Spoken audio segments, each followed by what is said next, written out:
Hello again, everyone. So today is our third series, or our third part in the series of relationships, and I'm going to be talking about some tools that you can use to spice up your relationship, re-establish connection, spice up your relationship. Some tools that you can also use to be able to communicate more effectively with each other. So I'll just get straight into it. Once again, I have my trusted whiteboard here. So what can you do to spice up your relationship? Okay, so I'm going to start with the right hand side here, and then I'll move on to the next part after. So, number one, create a vision board of your shared desires. Okay, so this can be anything. You know, you guys might want to go on a holiday a year, travel to different parts of the world. You might want to buy a home together. Okay, you might want to raise a family together. Okay, so whatever it is that you want to do, print out pictures of what you want and make a vision board somewhere where you can see what your shared desires are every day. Okay? So in your bedroom, in the lounge room, somewhere where you'll be able to see it every day. Find deeper topics to talk about other than what's for dinner. Okay? So especially for relationships that have been going on for a number of years that have matured, it's easy to get into a routine of losing that deeper connection. Okay, so try and re-establish that deeper connection, and as I've said in past videos, re-engage each other with that sense of curiosity. You know, ask about each other, tell them about you. Okay, so find deeper topics to talk about.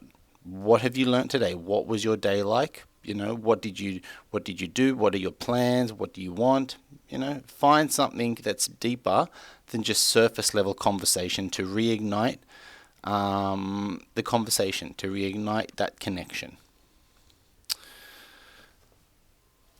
Okay, identify yours and your partner's love languages. Okay, so I'm going to talk about love languages soon. Okay, now love languages are a funny thing.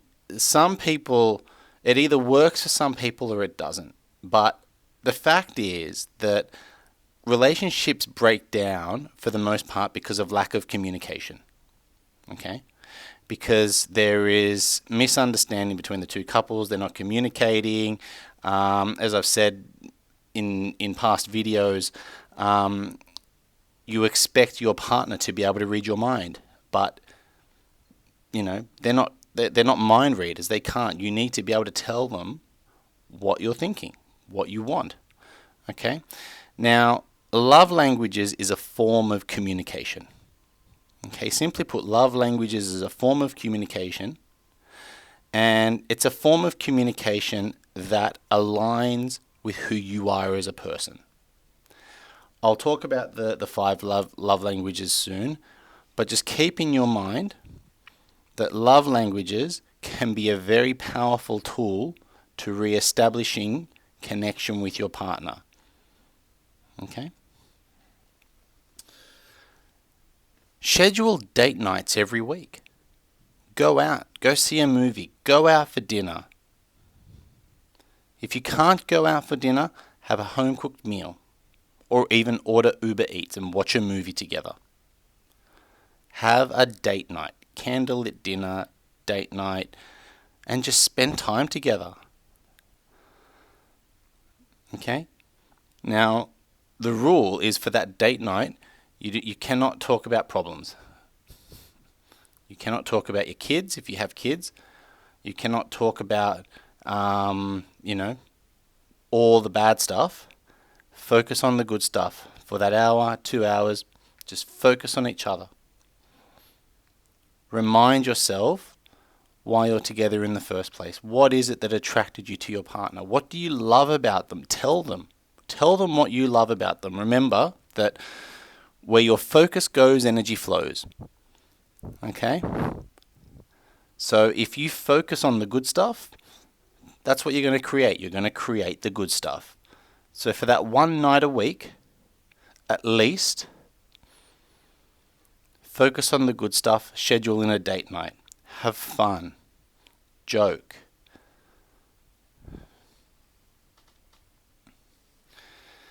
Add a dash of romance with a 6-second kiss. Kissing is tremendously powerful for establishing connection between people. And I think the Gottman method talks about the 6-second kiss and how powerful that is to re-establishing connection. So kiss for 6 seconds.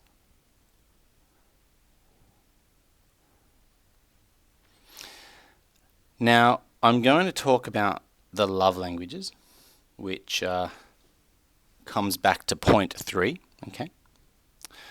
So what are love languages? Love languages are basically how we like to receive love as individuals. Okay. Now, love languages, there are 5 love languages, and there are tests that you can do online. There's online tests that you can do to find out what your love language is and what your partner's love language is. Okay. So what are the love languages? So the first love language we have, words of affirmation. Okay, so speech. Okay, so sending unexpected notes, listening to your partner.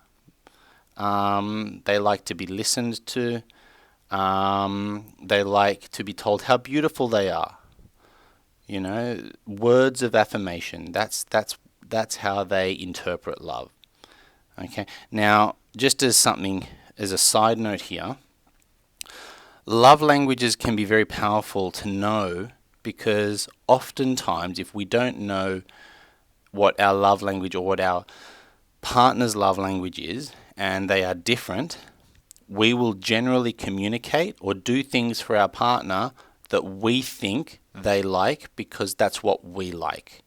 Now, if what we like is different to what our partner likes, they're not going to appreciate what we do as much as we want them to, and that's going to cause us or whoever's giving the communication to feel bad, because they're not being received as they want. But that's because there's a conflict in love languages.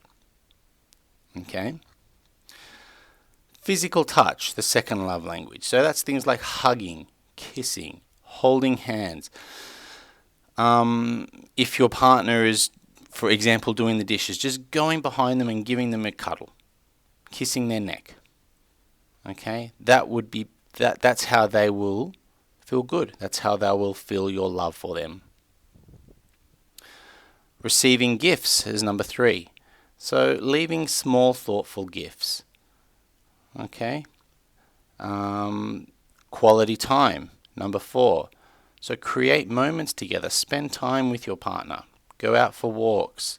Be with them. Even just playing board games or watching a movie together. Spending time together. Number 5 is acts of service. So things like breakfast in bed, alleviating the workload. Okay, doing little things for your partner. That's how they interpret your love. So let's say we have 2 people. Okay, let's say that one person's love language is words of affirmation and the other person's love language is quality time. But let's put the scenario where they don't know what each other's love language is. And so partner 1, who likes words of affirmation and they feel good when they're told they're beautiful or handsome or whatever, they do that to their partner and tell them, you look lovely, you look nice, because that's what they like. And their partner might appreciate it, but it's not the appreciation that the partner 1, the person telling them that they look beautiful, is expecting, because partner 2's love language is quality time. And they're happy, let's say they're getting dressed. They're happy just being in the presence of partner 1. They're already happy. Or they're making time for later in the day to spend with their partner, to spend with the partner 2. Okay? But partner 1 doesn't know what partner 2's love language is, so all they do is give them words of affirmation, and they're not getting the results that they expected. Okay? Now, if partner 1, who likes words of affirmation, does know partner 2's love language, which is quality time, and let's say, they still want to tell them they look beautiful, but they're not expecting the sort of reaction that they would have in the previous scenario, because they know what the love language is, and they said, "You look beautiful, and I've also booked time for us to go and see a movie, or to go for a walk, or how about we go for a walk when you get back?" Now they're talking in the love language of partner 2. Now they will get a response which is more aligned with what they like, which is more aligned with what they're expecting, which is, because they're giving from the point of view of their partner and not themselves, their partner will appreciate it more. So this is the power of love languages.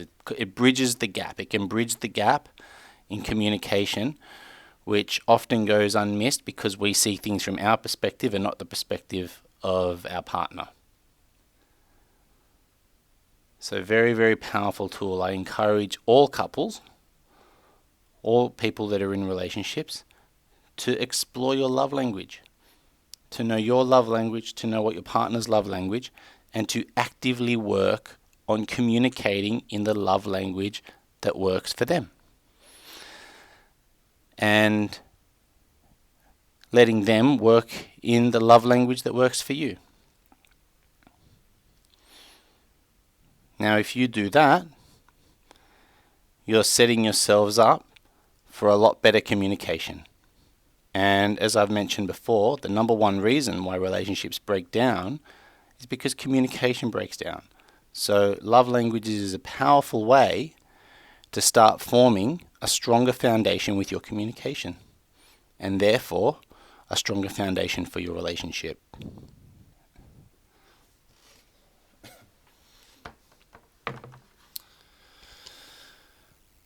So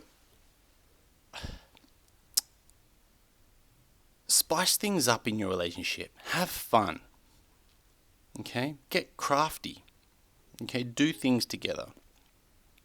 Okay? So with these tools, you can re-establish your connection with your partner.